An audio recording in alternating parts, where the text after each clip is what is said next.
that would have been my last rock bottom. Yeah, when I got into prison, you know, I got sober. Like I went in there with drugs, so it took me a while to get some clean time. But when I got some clean time, you know, I had to go through those emotions of. You had to deal with it. I had to deal with it. Well, Yeah. so when it hit you, sis, you know, Manu's talked about this, and you know, but when it hit you, what was going through your mind? My kids, and how was I gonna be like? How was I going to do better as a mum? How was I gonna, you know, treat my kids well?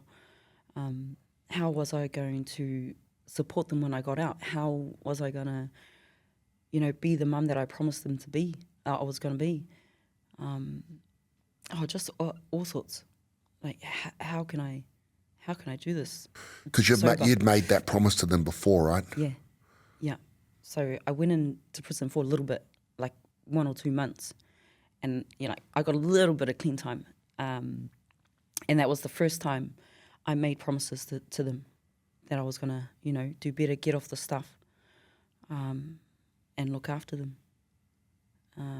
But it was the second time. I had a lot more clean time, where I had to think about, you know, really think about how I was going to do it. And I had to start with me. Like I had to promise myself, you know what I mean? And that was hard because like I never kept any promises to myself. So I had to really lean on God.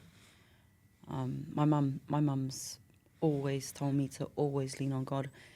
And that in prison, that was probably the hardest time I had ever trusted God to help me out with that. It was going to take more than my strength to do it because like I didn't have any strength. I didn't want to live. But I knew I had to for my kids. Yeah.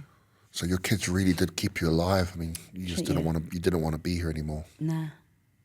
Yeah. If they weren't here, I wouldn't be here.